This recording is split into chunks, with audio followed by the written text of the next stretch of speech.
অনেক সময় অডাসিটিতে audio input করার পরে এরকম একটি প্রবলেম দেখা দেয়। এই প্রবলেমের জন্য জাস্ট এই যে এখানে একটা মার্ক দেওয়া আছে দেখেন কোয়েশ্চেন মার্ক, এটাতে ক্লিক করবেন। ক্লিক করার পর এখান থেকে নিচের দিকে একটু স্ক্রল করবেন। তারপর এই যে এখান থেকে একটি লিঙ্ক পেয়ে যাবেন, সেটা হচ্ছে FFmpeg এটাতে ক্লিক করার পর আরেকটি লিঙ্ক পাবেন। এখানে হচ্ছে ইনস্টলিং, তারপরে FFmpeg এটাতে ক্লিক করবেন। ক্লিক করার পর এখানে আপনি অটোমেটিক একটি ডাউনলোড ফাইল পেয়ে যাবেন। নিচের দিকে স্ক্রল করলে পাবেন এই যে ফাইলটা পেয়ে যাবেন। এই ফাইলটাতে ক্লিক করে দিবেন। দেওয়ার পর আরেকটু নিচের দিকে স্ক্রল করলেই আপনারা মূল ফাইলটি পেয়ে যাবেন। এইখান থেকে এই যে ফাইলটা ডাউনলোড দিবেন। ডাউনলোড কমপ্লিট হলে আপনারা সরাসরি দিস পিসিতে চলে যাবেন।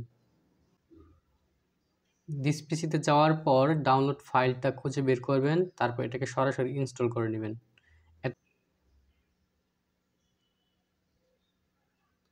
এগুলো সবগুলো অ্যাকসেপ্ট করে নেবেন, তারপর নেক্সট দিয়ে প্রোগ্রামটি এগিয়ে নেবেন, তারপর ফিনিশে ক্লিক করে দিবেন। এটি হচ্ছে এক ধরনের এক্সটেনশন বলা যেতে পারে, ফাইল এক্সটেনশন।